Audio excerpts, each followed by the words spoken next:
This is another friend of our show here, by the way. Mike Lutzenkirchen is the founder and executive director of the Lutzie 43 Foundation. He has been on the show before, and Dave, I want Mike to kind of describe what Lutzie 43 is.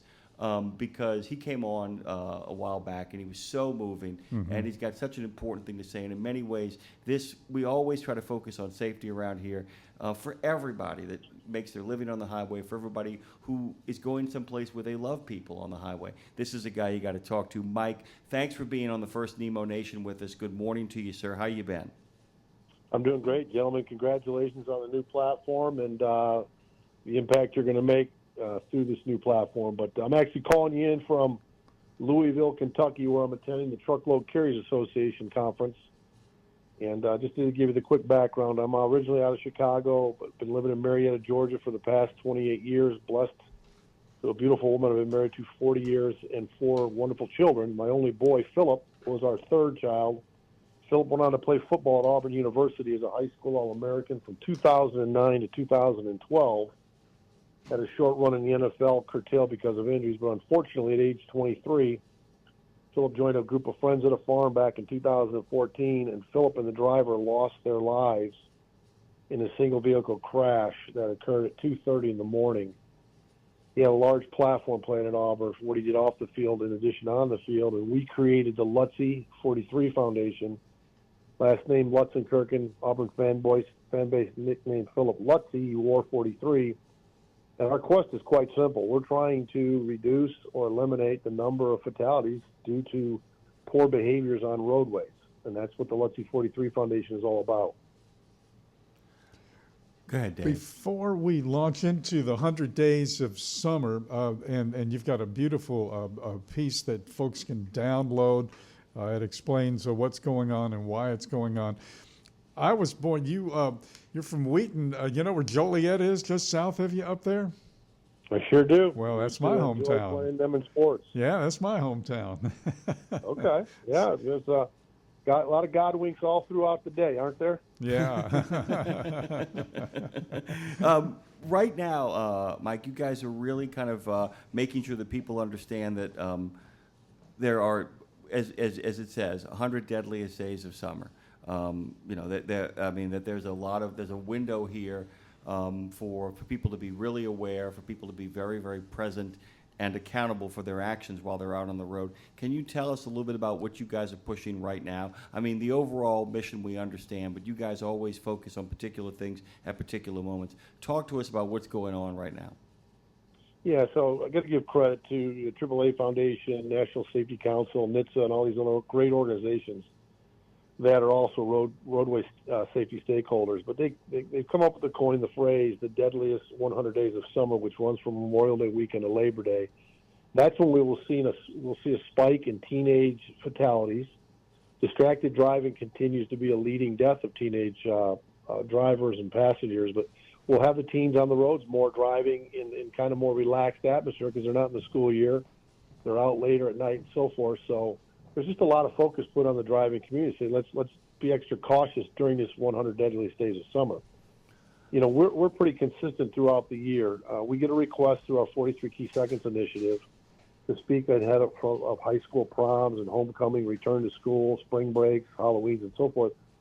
But I think it might be good to share with your audience. The conversations I'm having up here at the Truckload Carriers Association meetings are with C-suite people that are driving the trucking community. And I think they're all doing a very wonderful job in educating and holding their truck drivers accountable to the safety protocols they've created to make sure they get from point A to point B safe and back home to their families at night.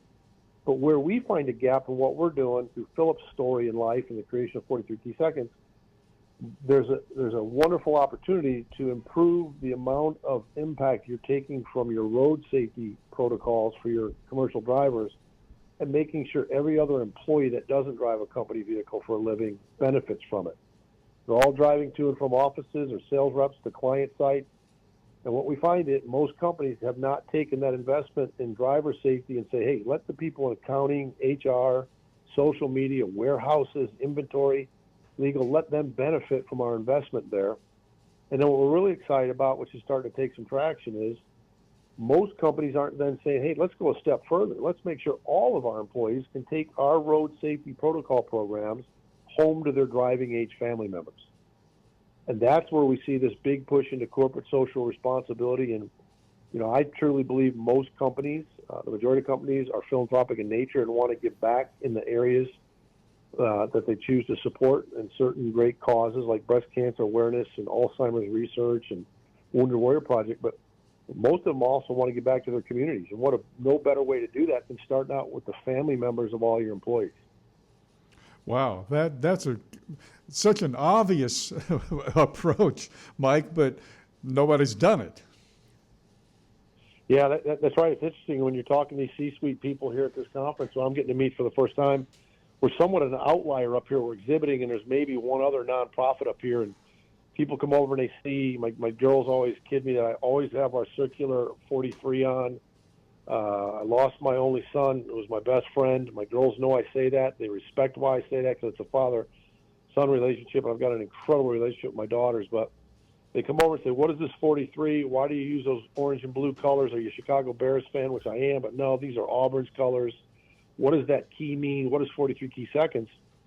And what we've done, guys, we've created this countdown that says before you start your vehicle, no matter what you're driving, what your experience is, where you're driving, and what time of day, you ask yourself, do I have a clear head, clear hands, clear eyes? And then we do tie into the 20-year program of click it or ticket by saying click it.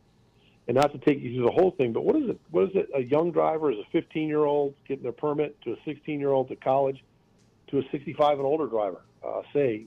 What does it clear mean? It means you ask yourself, am I drug impaired, alcohol impaired, am I fatigued, am I technology impaired, or am I emotionally impaired?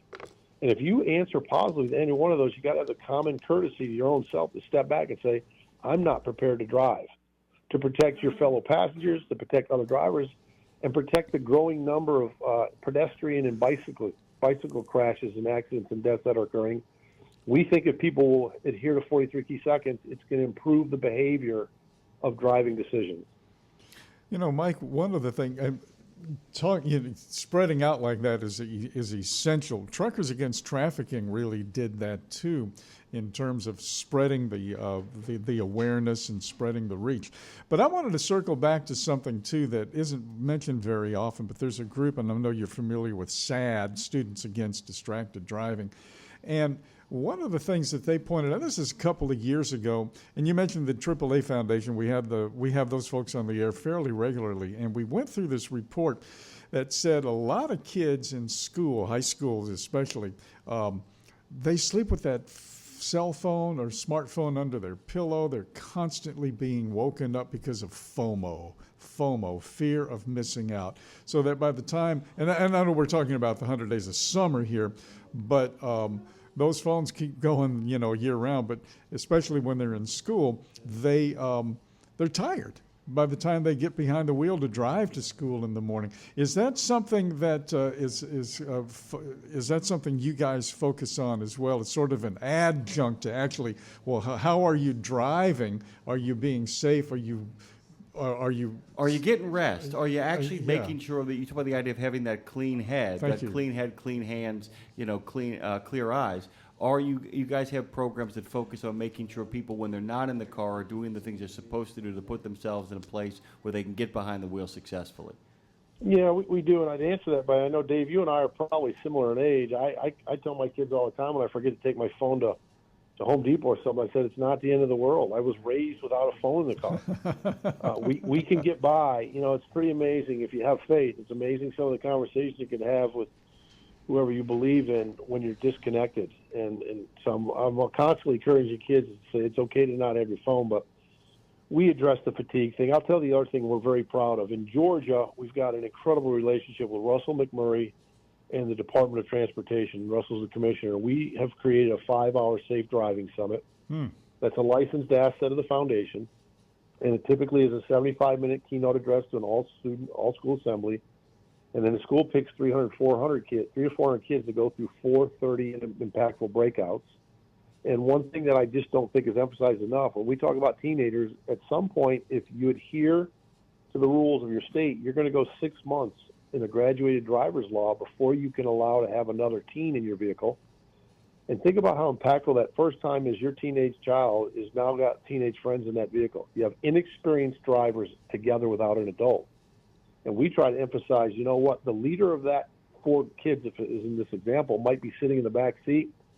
How that leader of those 4 teens acts is going to impact how that driver, a new driver, is going to drive. Wow. So we try to put emphasis at the teenage audience and the college audience is that you play as important role riding in that vehicle as that driver to get that vehicle from point A to point B. Now, if I get another adult in my car on a business trip and they get in and don't put a seatbelt on, I kind of give an awkward look like, you've got to be kidding me, right? Most of us adults are starting to wear seatbelts. But here's the deal. 61% of the latest statistics of road fatalities involve somebody who wasn't wearing a seatbelt. So we give a lot of focus and a lot of messages, but one thing I give to any audience, whether it's at a corporate talk, whether it's the American Trucking Association Safety and HR Conference, if there's one thing I learned is you have to wear a seatbelt. Had Philip as a backseat passenger on that fateful late night, early morning crash that took his life, had a seatbelt on, statistically, guys, I wouldn't be on this show because my son would be alive. Now, I'm not saying he'd be 100% of the mental and physical capabilities he had prior to that crash, but we've got to wear our seatbelts. So we really hit on the teen audience. Seatbelts, their responsibility when they're driving, and this all really heightens when you get into that 100 deadliest days of summer is kids, put your seatbelts on. It's a good place to end it, by the way. We're going to keep this conversation going. Mike, we can't thank you enough in your very busy and important schedule for making time for us on the first Nemo Nation. Please send our well wishes to Doug as well. He's a great dude and a good guy to have on your team. We really appreciate it. Where can people go to find out more? Well, guys, we'd love you. Real quick, thank you on that comment about Doug. We were blessed to bring Doug Smith on board in a business development role about 4 weeks ago. He's already doing incredible work. We've got so many opportunities to go impact corporate America and high schools and colleges. You can learn more about our foundation at www.lutzie43. That's LUTZIE43.org.